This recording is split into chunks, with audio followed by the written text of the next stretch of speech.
If everybody could just find a seat. I know everybody's so excited today and looking at and meeting old friends. My name is Tom Shern. I'm the court administrator in Superior Court, and in just about 5 minutes, Judge Green will be down here. If you're kind of wondering why he's not down here right now, actually he's working while we're down here. You've probably seen some very distinguished people just come into the courtroom. Those are our wonderful mentors who work with us in the Veterans Court. This is truly an exciting day for them as well as all of us here in the Superior Court, because it marks the 1-year anniversary of a very important accountability court that we started a year ago. Thank you. It's our third accountability court that we have instituted over the last many years. It started over almost 15 years ago with the institution of our adult drug court, which has been very successful over the years, that deals with defendants coming into the system who really need help in their drug addiction and alcohol addiction. That was followed just a few years ago by the institution of our mental health court, which deals with our special need participants who come through the court system and need some help, mentoring, and some counseling for mental disabilities that they are suffering from. And then excitedly, we started, as I said, last year, our Veterans Court, which has been very successful, and Judge Green will tell you more about it. Now, just to kind of tell you what's happening this morning and why we didn't start so promptly, we really kind of anticipated this. This is the normal day that all of our Veteran Court participants have to come each week to court to check on their progress, on how they're doing as they're going through the court system, through their treatment. They all have one-on-one discussions with Judge Green. We have our staff, our director of our Veterans Court, Flynn Brody, and the representatives of the District Attorney's Office, as well as Randy Harris from the Circuit Defender's Office, our treatment people from the VA. All of them get together about 8 o'clock every Friday morning and individually go over the progress of each of our Veteran Court participants. Immediately after that staffing, what we call it, or counseling session, Judge Green holds court where all of the participants come before him and discuss the progress or maybe some of the trips they've had during the past week. That's what was going on this morning. They actually appear with their mentor. Each participant is assigned a mentor who has constant contact with them, and I know Judge Green is going to make some introductions of them in a few moments. And then he, of course, decides whether their treatment plan should be changed, whether there are certain sanctions that should take place, or whether they should be, and we always hope this is the case, be rewarded for a good week and following the treatment plan as prescribed by the court. I'm going to name some of our elected officials as well as other officials who are here, and I know I'm going to miss somebody. I've never gotten it right in all my years of introducing officials, so if I miss you, please don't be shy, raise your hand. Everybody's important in this room today, let me say that first, but I do want to recognize some people.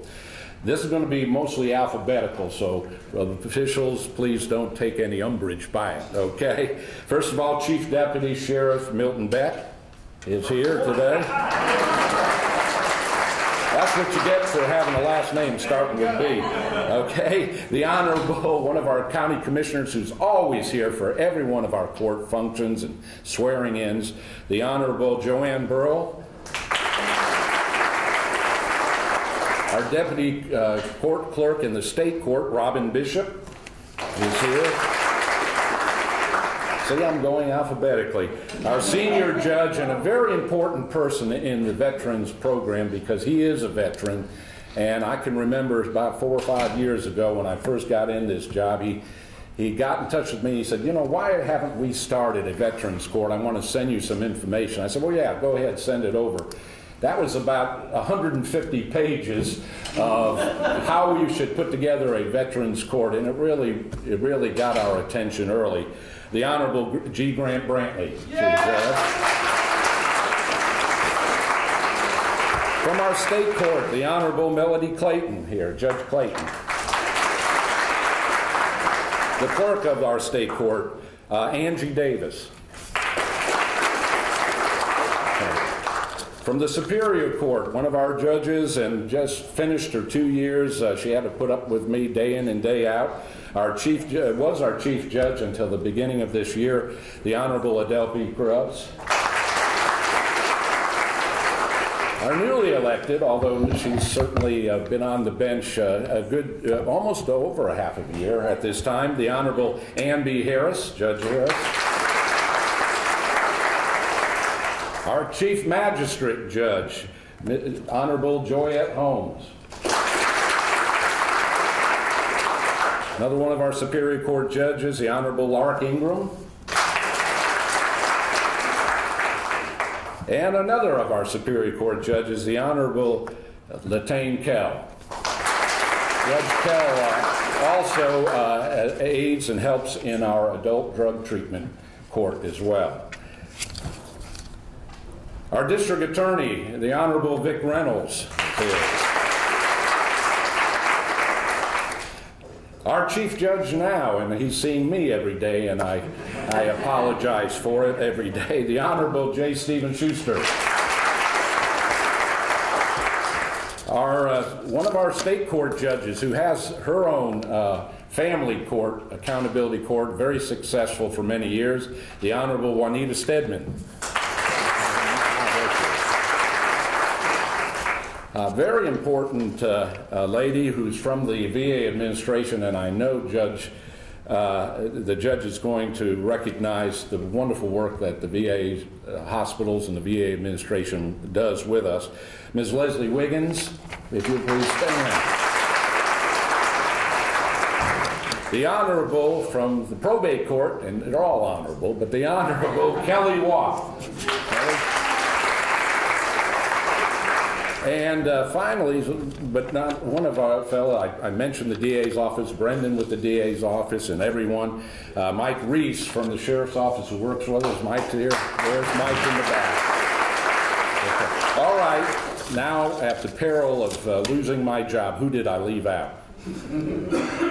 Hey, how about that? Oh, right. Pardon me, did I leave somebody out? Randy Harris. Oh, Randy Harris. I did. Didn't I mention you? I did. Randy Harris from the Circuit Defender's Office. All right. There he is. Okay, as I said, we are, I guess the judge is about making his way down. And so in just a few moments, what is going to happen is first, of course, it will be calling court to order. Judge Green will come in. I think we've got some participants, am I right, Flynn, that are going to be down here today that have agreed to appear. They may be a little shy, but they have agreed to appear for this very important occasion. At the end of the proceedings, we have a reception down in the jury assembly room, one floor below, down the escalator, that we'd love each and every one of you to be there to meet certainly our very important mentors, and I just want to mention their duties a little bit.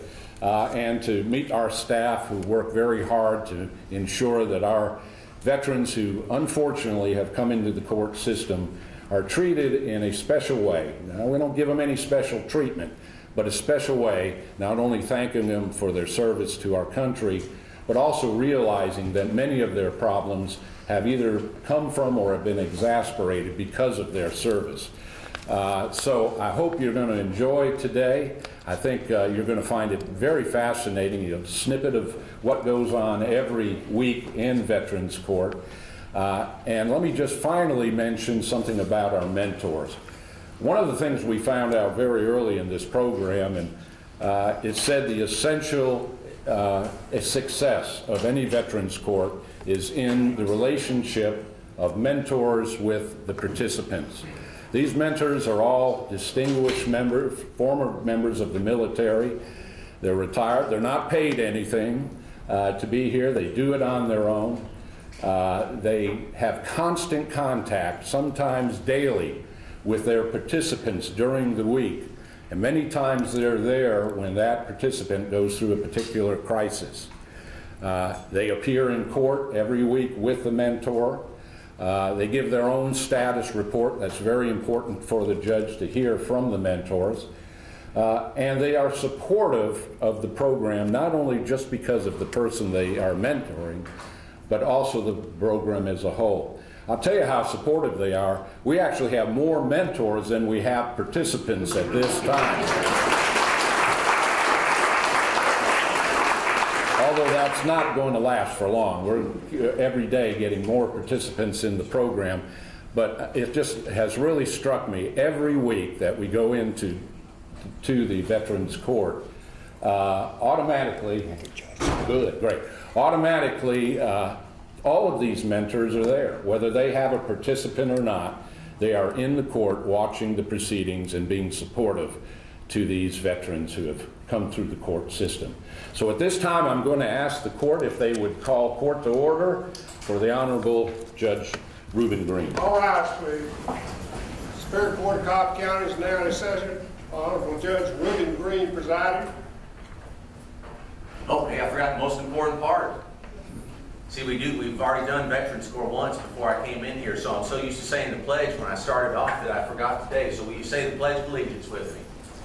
I pledge allegiance to the flag of the United States of America and to the republic for which it stands, one nation, under God, indivisible, with liberty and justice for all. That was good, much better. All right, have a seat. Welcome to Veterans Court. Today marks a milestone. This is the one-year anniversary of our Cobb County Veterans Accountability and Treatment Court. The idea of this court sprang up from a recognition by my fellow Superior Court judges, many of whom are here today, also by Sheriff Neil Warren and District Attorney Vic Reynolds, that we were seeing more and more veterans come into our criminal justice system. We saw that there was a need for a court like this, and that these men and women have fought so valiantly for our country to protect our rights that we needed to provide the treatment that they had earned through their service. So we started this court a year ago today, and have been working steadily going forward to help these veterans in our criminal justice system. Veterans Court is similar to our other accountability courts. It's similar to our drug court. I don't know if Judge Krieger, I don't see Judge Krieger here, but Judge Krieger started our drug court about a dozen years ago here in Cobb County, and it's had great results. Judge Mary Staley started our mental health court. I don't see her here either, but she started that about 2 years ago. And these courts have very impressive results, better results than if we simply lock up and incarcerate the individuals that are involved in our criminal justice system when they have an underlying problem that we can treat. They have impressive outcomes as far as reduced recidivism, which of course makes our community safer. They also have impressive outcomes because the employment of the participants is increased through these programs. So instead of being tax burdens, they're taxpayers. Which again benefits our community. But unlike these other two accountability courts, Veterans Court is different. It's different because every one of the participants is a veteran of our armed forces. They've fought to protect our country and our way of life and protect the rights that we hold so dear in this country. And as a result, it's a different court, and it has a very different atmosphere than do the other two accountability courts that we have. Another difference between Veterans Court and the other two courts is that we take both substance abuse and mental health issues. Many of our participants have both of those as a result, at least in part of their service. And finally, the biggest difference between Veterans Court and our other two accountability courts is the volunteer veteran mentors that participate in the program. Yeah, that's right.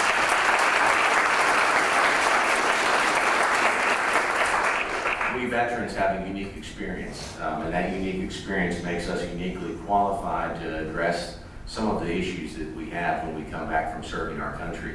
And these veteran mentors are exceptional folks. Let me just tell you a little example about one of our mentors. And I think he's an example of the caliber of the men and women that are volunteering every single week to help these participants. I hope everyone here has heard of the Shepherd Center. It's one of the leading hospitals in the country for brain and spinal injuries. They also treat veterans in the SHARE military initiative. One of our veteran mentors, Jared Turner, served in the United States Army as a combat medic. He also was a participant of the SHARE military initiative at the Shepherd Center in Atlanta. A month or so ago, he ran with a group from Ground Zero in New York City. He ran symbolically 911 miles along with this group of other men, other veterans, and other military participants from Ground Zero all the way down to the Shepherd Center in Atlanta. 911 miles, symbolic in and of itself. But in addition to that, these men also put on flak vests weighing 22 pounds. The 22 pounds symbolizes the 22 veterans that take their lives every single day, commit suicide in our country. 22 veterans every day that succeed in committing suicide every single day in our country. They ran that to raise money for the Shepherd Center and the Share Military Initiative. With Jared Turner's help, one of the mentors in our program, along with all the other participants that ran that distance and all the support staff that helped them, they raised $250,000, more than $250,000, which will run Share Military Initiative for a little over 2 months to help that program and helping other veterans. In addition to that, Mr. Turner is also one of our mentors and is a mentor of one of our participants in the court. He, like the other veteran mentors, is dedicated to helping veterans. Unfortunately, Mr. Turner can't be here today, otherwise I'd bring him up and embarrass him even more, but he's not here today, unfortunately. These guys and gals range in rank from a 2-star general as our highest ranking veteran mentor, all the way down to a lowly little corporal like me, enlisted man that served in the military, a working man or woman like many of our mentors are as well. So I'd like to recognize our veteran mentors. If you're a veteran mentor, if you would stand up so we can recognize you, please.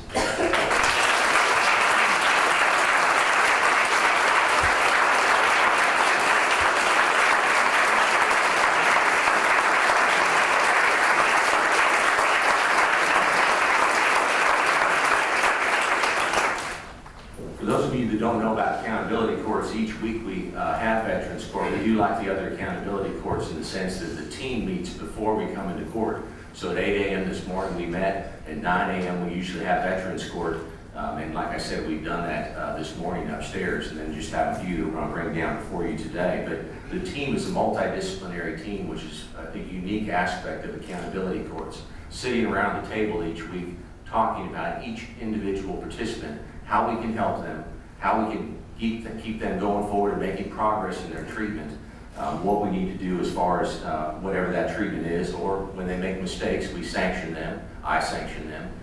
When we see them do something exceptionally well, we reward them. The team is made up of a prosecutor, defense attorney, the sheriff, treatment, probation, and the Veterans Administration. The VA, more and more so, is getting to be a real partner in helping us. I hope going forward they'll continue to do so because that's key to these types of programs. Without the VA support, we just can't simply run these programs because much of the treatment that these guys go through is through the VA. With all that background, let us begin with an abbreviated version of Veterans Court. Like I said, we've handled most of them upstairs already, but I saved 3 of the 16 participants for this ceremonial proceeding. Would Robert Everett please come on up?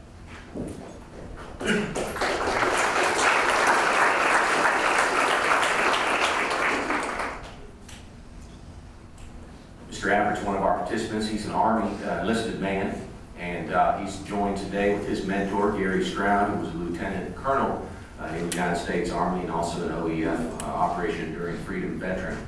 And good morning, Mr. Everett. How are you this morning? Good morning, sir. I'm doing well.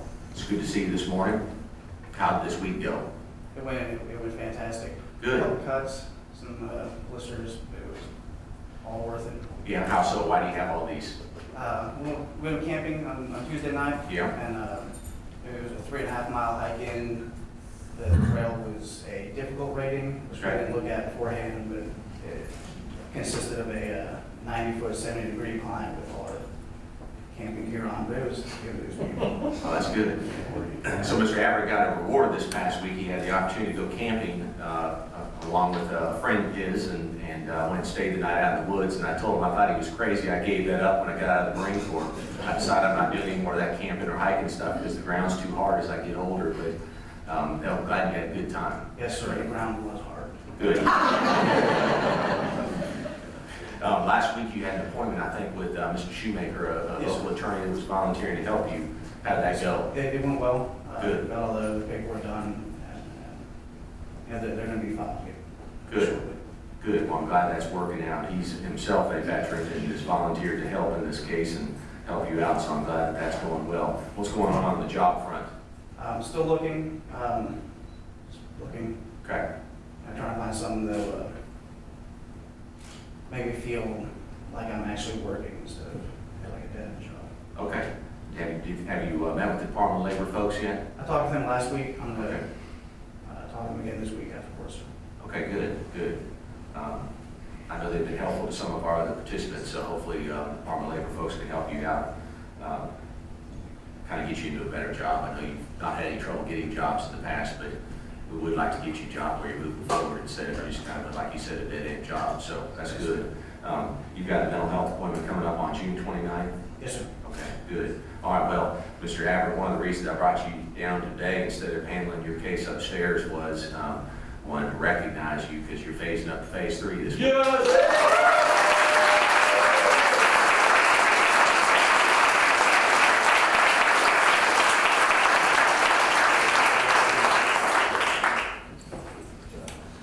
Love it. He's one of the original ones.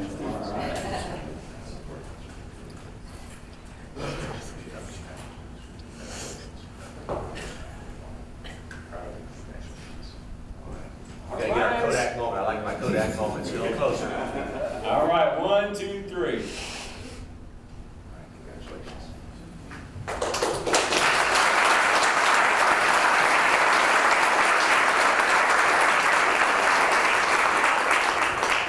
I should point out this is Major Bill Howerton, Army veteran, and he is our mentor coordinator along with Ernie Hines, who we're going to have come on up in just a second. All right, our next participant this morning is Brandon Musser. Come on up, Mr. Musser.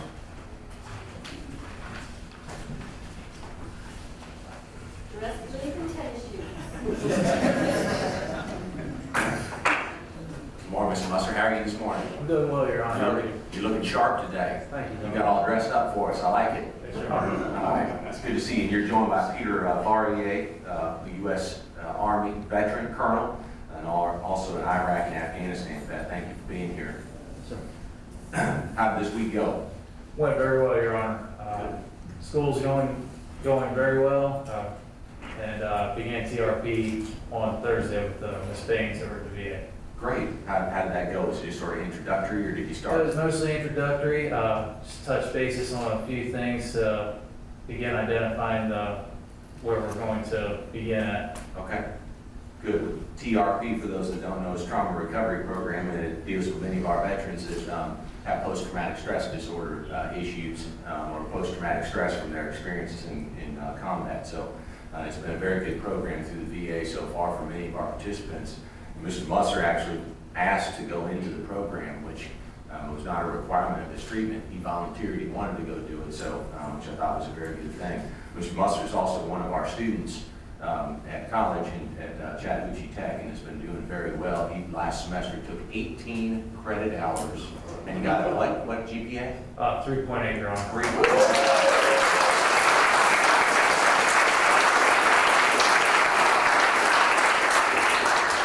Mr. Musser, you've been working very hard in this program and doing a really good job, and I think set an example for some of our other participants as far as how well you've done in school. And since you started school, we've got at least a couple more that have already started school as well. So I think you're really doing well in the program and setting a good example for our other participants. Today seems like a perfect day to move you up to phase 3.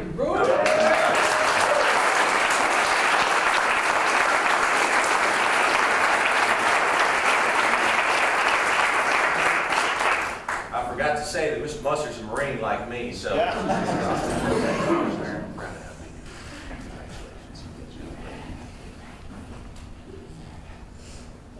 A little closer. I won't make you, I promise. Certificate up there. 1, 2, 3. Thank you.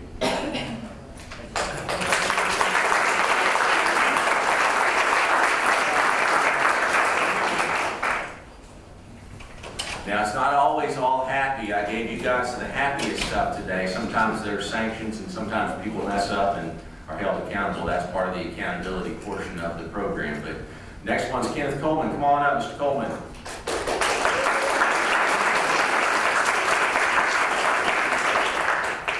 Mr. Coleman's a United States Marine veteran. He's joined today by Ernie Hines, who is our highest ranking enlisted military person in our program. He's a sergeant major from the Marine Corps and also a Vietnam veteran. So thank you for your service and thank you for being here today to support Mr. Coleman. All right, Mr. Coleman, how was this week? Good, sir. Yeah? Good, sir. Yeah? How's the, did you have, I guess you have an appointment coming up with medical on July 23rd, right? Yes, sir. Yes, Okay. sir. And my understanding is from that, they'll do a screen for TBI, traumatic brain injury, and then they may refer you or they may not, depending on what that screen reveals, okay? Yes, sir. So make sure we get that done coming up next month. On the work front, what's been going on? I have a few more options that's going on. I think the job that I have now caught wind of me searching or other opportunities coming, so they gave me the promotion. Oh, wow.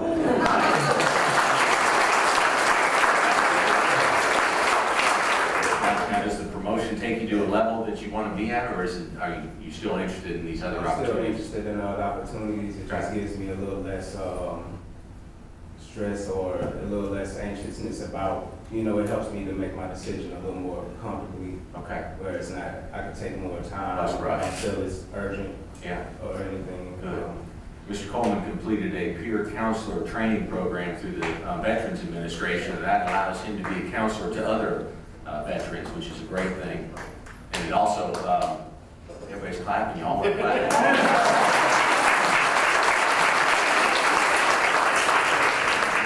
That program, having gone through that program, has opened the door for so many other opportunities, and he's had multiple job offers where he can kind of pick and choose, and then it sounds like now you've also got a promotion with the current job. So Mr. Coleman's been doing very well in the program, and hopefully through that peer counseling you'll be able to help lots of other veterans, which is a great thing. Isn't that right, Sergeant Major? Yes, sir, sure is. Feels good. That's right. I approved you had a request for a travel permit. Yes, sir. I signed that. I approved that. Let's see if I got that here. I do. Okay. Allow you to go do that travel. So what I want you to do upon returning from that trip, I want you to call Mr. Brody as soon as you get back. Okay. Yes, sir. Our coordinator, and then also I want you to see probation after court today before you leave, so that you can get the appropriate permit to travel through probation. Okay. Yes, sir. If there's any problems with that, let me know. Okay. Yes, sir. How's everything else going? Everything else is going, sir, one day at a time. Yeah. How's your son doing? He's doing good. I met with his teacher. He has a couple special needs things that apparently they kind of may have dropped the ball on this last semester. Okay. But I mean, all things through it, I mean, he's been a motivation to me, you know, himself with the struggles and needs that he has and how he's persevered and how he's made it through it. I mean, he's just an exceptional kid, and I found out that he did outstanding with all the obstacles that he had faced this semester. Good. So I'm very proud of him, and we're on a good, solid ground going forward. Well, I know you tell him that, but you make sure you tell him that, okay? Because that means a lot from Dad. Yes, sir. Hope you have a happy Father's Day. Thank you, sir. All right. We'll see you next week. Yes, sir. All right. Good weekend, sir. All right. Ladies and gentlemen, I'm going to come around here.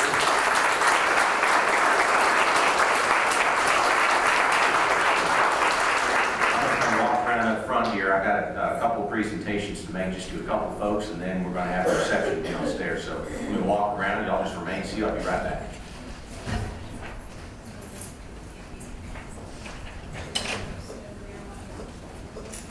Oh, wow. Is Director Wiggins here? You are here. Well, thank you so much for being here. Director Wiggins is the head of the VA here in Atlanta, so thank you so much for being here.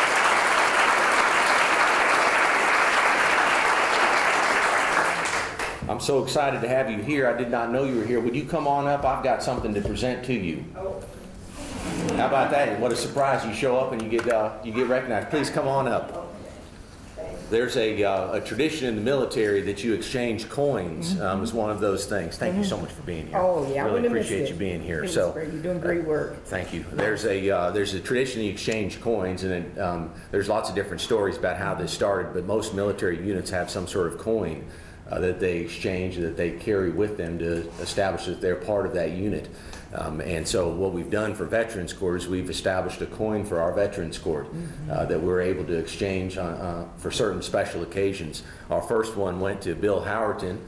Bill Howerton, our head of our coordinator of our mentors, has done an exceptional job. In fact, such an exceptional job that the evaluators of our court mentioned today that our mentor program here in Cobb is sort of the model across the state for the other courts, which I'm really proud of. And my mentors and my mentor coordinators, as well as Ernie Hines, who's been helping out a lot as well. So Director Wiggins heads up our VA in Atlanta and has really done a good job since she's come on board. And we've expressed to her a need for VJOs.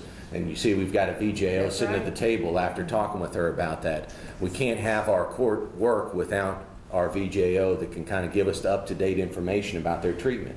Because without that, we can't hold them accountable when they're not doing what they're supposed to be doing. So it's crucial for that. Yes. So for that, I would like to give you a coin from our Veterans Court. Thank you so much. Thank you.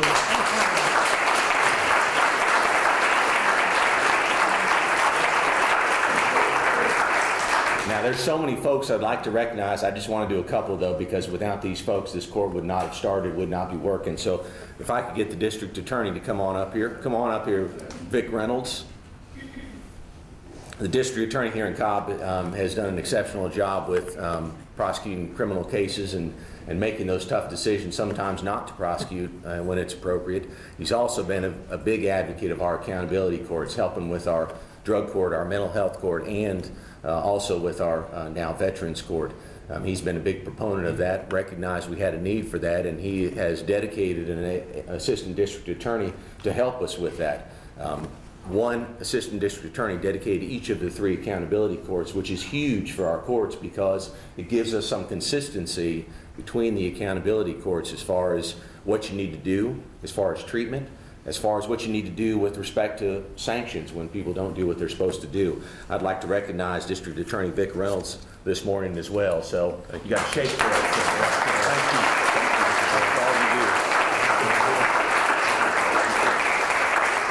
That's all you do. I don't see our sheriff here, unfortunately. Is the chief here? No, okay, all right. I did want to recognize our sheriff as well. I'll get it to him, but Sheriff Warren has done an exceptional job as well. He's dedicated 2 deputies to our accountability courts that are able to go out and check on the participants, check on their jobs, check on where they're living, and keep us informed as far as criminal history and other things, just in case someone does the wrong thing during the course of the program. So I do want to recognize Sheriff Warren. I wish he was here today so I could do it in person. The next one is General Brantley. Yeah! Come on up here, sir.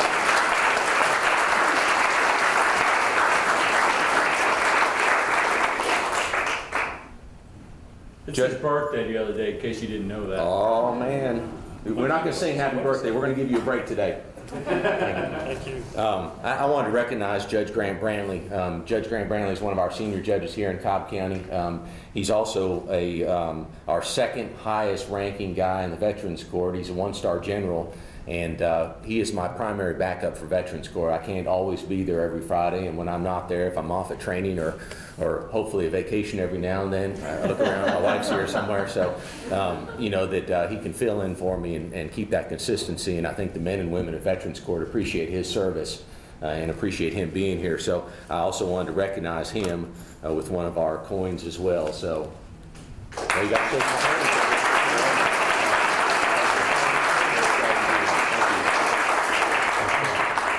All right, last but not least, I'd like to recognize Major General David Bockel. General Bockel, come on up.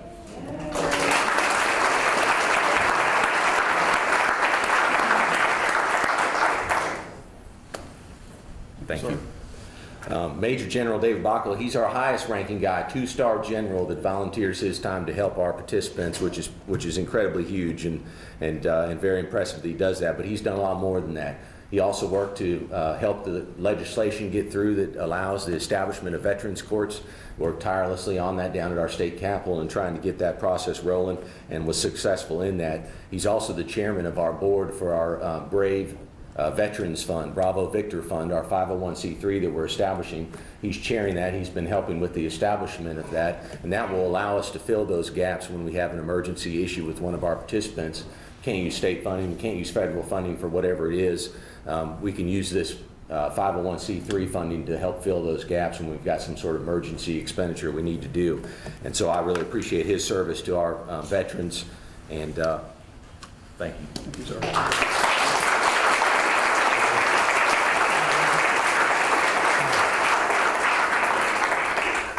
To my veteran participants, you all are excused with the exception of the 3 that were brought up this morning. If those 3 would remain, the other ones are excused to go to your treatment, MRT today, and or whatever errands you have to run. Thank you all for being here.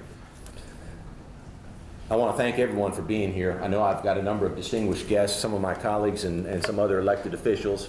I want to thank you all for being here. I think Tom Sharon recognized you earlier, and I appreciate him doing that while I was handling Veterans Court upstairs and getting ready to come down here today. I particularly want to thank the Cobb Board of Commissioners, because without the commissioners we could not run this court.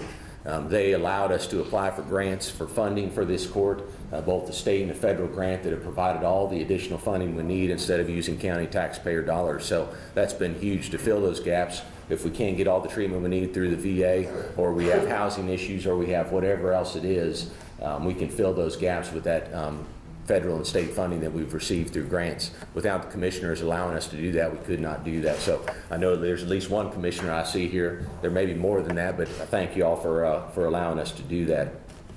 We're going to have a reception downstairs after this. Hope you all will join us. We've got a little bit of refreshments and food down there. I want to thank you all for being here, and thank you for supporting our veterans in our community. They've earned that support. We need to continue to support them. So thank you all for being here. With that, we're adjourned.